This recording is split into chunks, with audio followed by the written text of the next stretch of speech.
Самая распространенная проблема – это плесень, которая образуется во время зарождения гриба или во время его разрастания.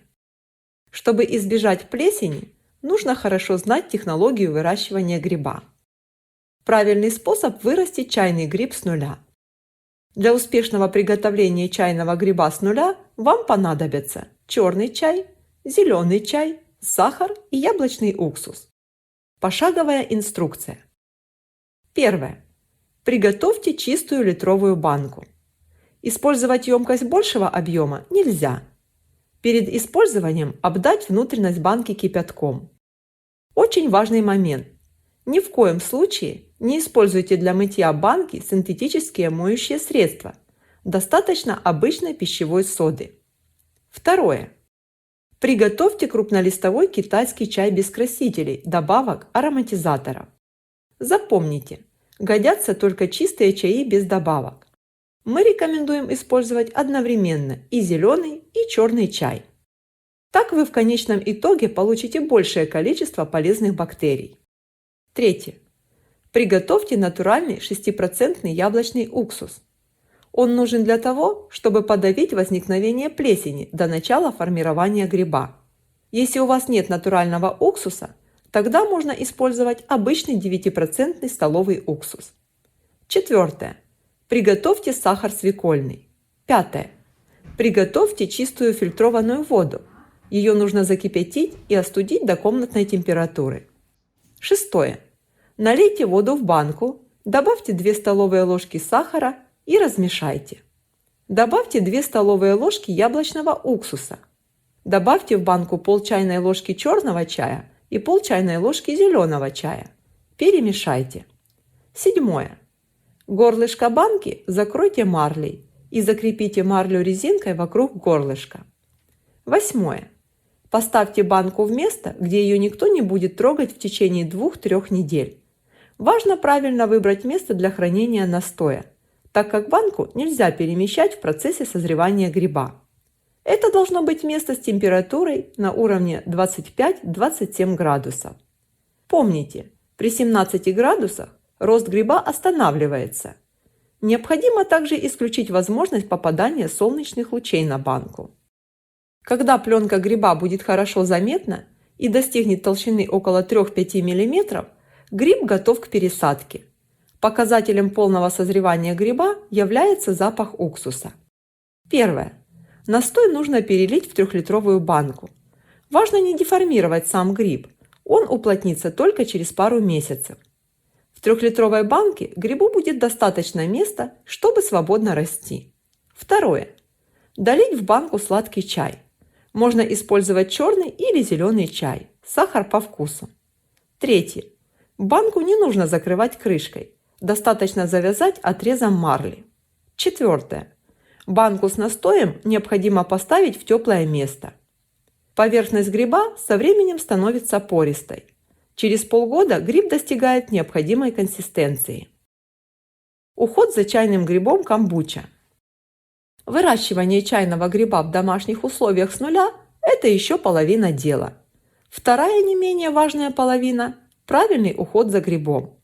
В противном случае вы рискуете получить невкусный напиток, а нечто напоминающее уксус. А то и того хуже, выращенный с такой заботой чайный гриб просто погибнет. Кстати говоря, существует прекрасный индикатор здоровья чайного гриба. Он всегда должен находиться на поверхности воды.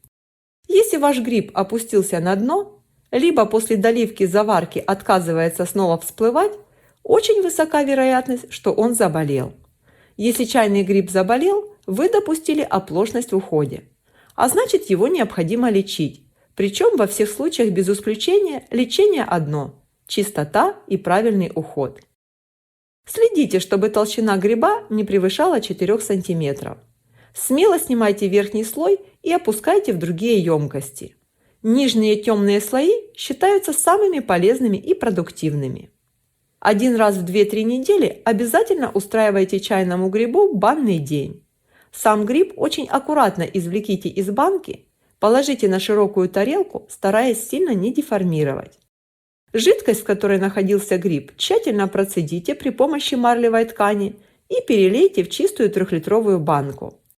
Тарелку с грибом поставьте в раковину и аккуратно промойте теплой, но не горячей водой. Оставьте на воздухе на пару минут. Затем также осторожно переложите чайный гриб в банку и накройте марлевой тканью. Чистка чайного гриба на этом окончена. В противном случае гриб начнет болеть. Сначала он приобретет бурый оттенок, а потом и вовсе начнет расслаиваться. Спасти такой гриб очень сложно, а в большинстве случаев проще вырастить новый. А напиток из такого чайного гриба пить вообще не рекомендуется, потому что он не только теряет свою пользу, но и более того становится опасным для здоровья. Помните о том, что настой чайного гриба всегда должен быть исключительно прозрачным. Следите за уровнем жидкости в банке, подливая питательный сладкий чай. Сливайте настой раз в 3 дня летом, а зимой через четверо суток. Перестоявший до высокой концентрации уксусной кислоты напиток для употребления не годится. Когда принимать напиток? Настой гриба рекомендуется принимать непосредственно перед едой, за 5-10 минут до приема пищи, во время нее или через 2 часа после приема растительной пищи и через 4 часа после употребления мясной. В день достаточно 1-2 стаканов. Лучшим местом для хранения готового напитка – холодильник. Также вы можете использовать вторичную ферментацию, чтобы сделать так называемый напиток камбуча, а по-простому придать разнообразие вкусу напитка. Такой напиток может быть приправлен свежими ягодами и фруктами, травами и цветами, а также сухофруктами. Не вреден ли такой напиток? Не вреден. Напротив, это очень полезный напиток. Чайный гриб – это симбиоз различных бактерий и дрожжей, возникший в естественных условиях. Кислая среда чайного гриба предотвращает заражение плесенью и болезнетворными бактериями. То есть данный напиток – безопасный и натуральный источник полезных для вашего организма бифидо- и лактобактерий. Если будут вопросы, пишите в комментариях, и мы ответим.